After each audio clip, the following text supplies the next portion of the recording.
வணக்கம். திரையரங்கம் பறந்து போ. இந்த திரைப்படத்தினுடைய இயக்குனர் ராம். ஒரு கணவன், ஒரு மனைவி, அவர்களுடைய மகன், இவர்கள் மூவரை மட்டுமே மையமாக வைத்து எடுக்கப்பட்டிருக்கக்கூடிய திரைப்படம் இது. இந்த திரைப்படத்தினுடைய கதாநாயகனாக நடித்திருப்பவர் மிர்ச்சி சிவா. இவர் ஏற்று நடித்திருக்கக்கூடிய கதாபாத்திரத்தினுடைய பெயர் கோகுல். இவருடைய மனைவியாக நடித்திருப்பவர் பிரபல மலையாள நடிகையான கிரேஸ் ஆண்டனி.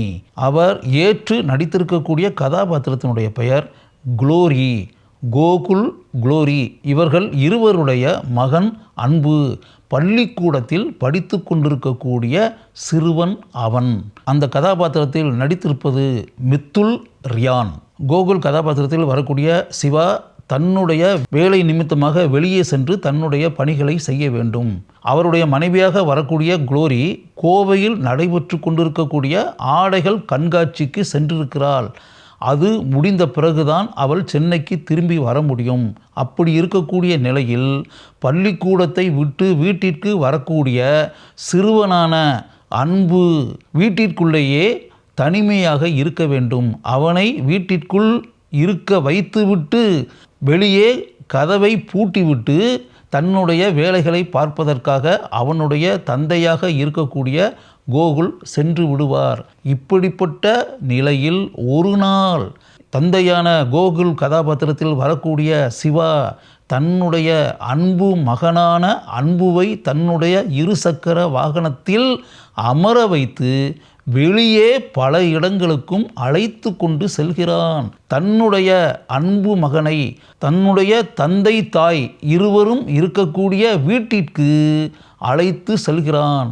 அங்கு தாத்தா பாட்டி இருவரையும் பார்க்கக்கூடிய அன்புவிற்கு இதற்கு முன்பு தான் உணர்ந்திராத புதிய பல அனுபவங்கள் கிடைக்கின்றன.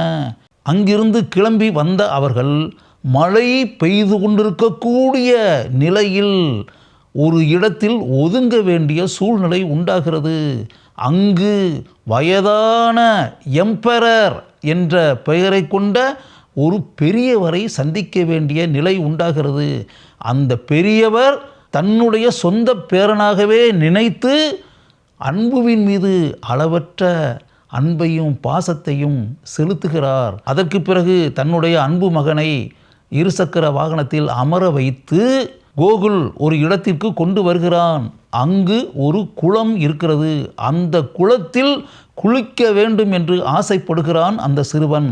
அவனுடைய ஆசையை நிறைவேற்ற வேண்டும் என்று கோகுலும் விரும்புகிறான். அதைத் தொடர்ந்து நீருக்குள் சிறுவன் இறங்க அங்கு சிறிதும் எதிர்பாராத ஒரு கதாபாத்திரம் நமக்கு அறிமுகப்படுத்தப்படுகிறது. அந்த கதாபாத்திரம் யார் என்றால் நடிகை அஞ்சலி. அவர் ஏற்று நடிக்கக்கூடிய கதாபாத்திரத்தின் பெயர் வனிதா. பள்ளிக்கூட நாட்களில் கோகுலுடன் இணைந்து படித்தவர் இந்த வனிதா. எத்தனையோ வருடங்களுக்கு பிறகு தன்னுடன் சேர்ந்து படித்த, தான் மனதிற்குள் காதலித்த வனிதா என்ற சிறுமியாக இருந்த, இப்போது இளம்பெண்ணாக இருக்கக்கூடிய அஞ்சலியை கோகுல் என்ற சிவா பார்க்க வேண்டிய நிலை உண்டாகிறது. அந்த பகுதியில் அஞ்சலி தன்னுடைய கணவருடன் சேர்ந்து ஒரு சிறிய சாலையோர உணவகத்தை நடத்தி கொண்டிருக்கிறாள். அஞ்சலியின் கணவராக நடித்திருப்பவர் பிரபல மலையாள நடிகரான அஜு வர்கீஸ். அவருடைய கதாபாத்திரத்தின் பெயர் குணசேகரன். அவர்களுக்கு ஒரு மகன் இருக்கிறான். அந்த மகனும் அன்பு என்ற கோகுலின் மகனும் அங்கு இருவரும் நெருங்கிய நண்பர்கள் ஆகிறார்கள்.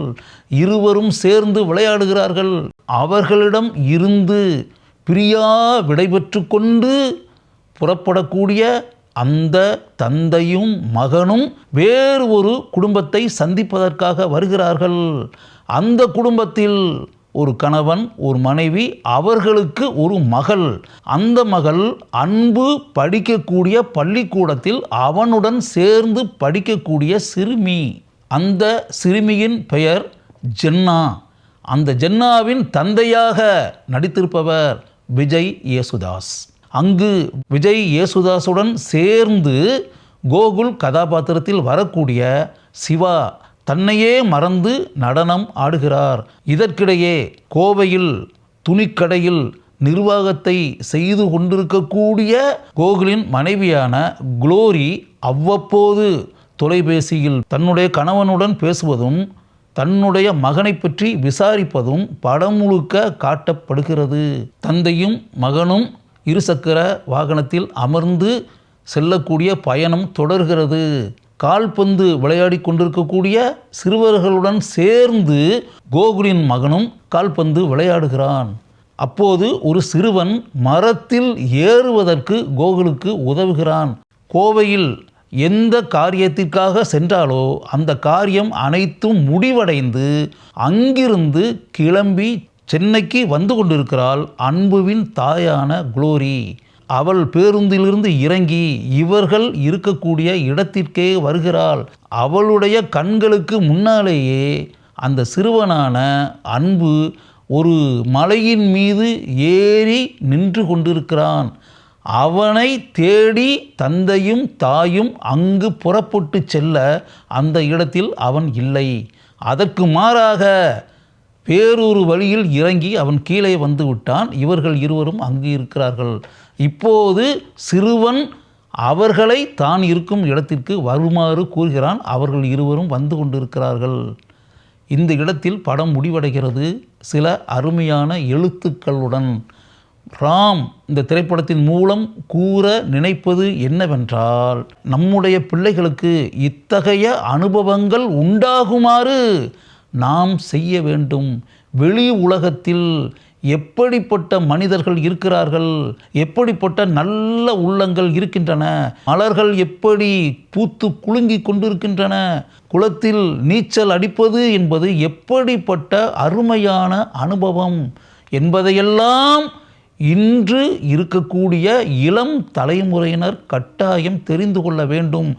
அவர்கள் இவற்றையெல்லாம் தெரிந்து கொள்ளக்கூடிய அளவிற்கு அவர்களுடைய பெற்றோர்கள் அத்தகைய சூழல்களை அவர்களுக்கு உண்டாக்கி தர வேண்டும் என்ற அருமையான தகவலுடன் இந்த திரைப்படத்தை ராம் முடித்திருக்கிறார். கோகுல் கதாபாத்திரத்தில் சிவா மிகவும் இயல்பாக படம் முழுக்க நடித்திருக்கிறார்.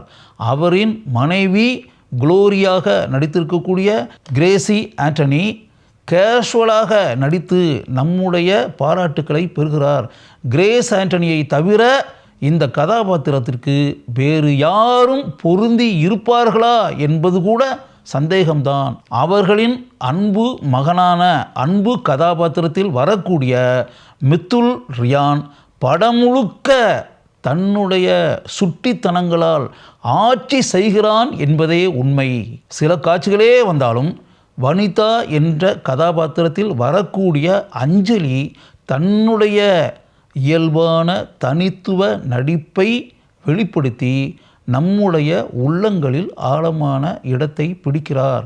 அவருடைய கணவனாக வரக்கூடிய மலையாள நடிகரான அஜு வர்கீஸ் மிகவும் சிறப்பாக நடித்து நம் இதயத்தில் இடம் பிடிக்கிறார். இதில் குறிப்பிட்டு கூற வேண்டிய விஷயம் என்னவென்றால், அஜு வர்கீஸுக்கு தமிழில் நடிக்கக்கூடிய முதல் படம் இதுதான். அதே போல கிரேஸ் ஆண்டனி நடிக்கக்கூடிய முதல் தமிழ் படம் இதுதான். கோகுலின் தந்தையாக பாலாஜி சக்திவேல் தனக்கென இருக்கக்கூடிய அந்த அருமையான நடிப்பு திறமையை தான் வரக்கூடிய காட்சியில் நன்கு வெளிப்படுத்தி இருக்கிறார். தான் வரக்கூடிய காட்சியில் விஜய் யேசுதாஸ் தன்னுடைய சிறப்பான நடிப்பு திறமையை நன்கு வெளிப்படுத்தி இருக்கிறார்.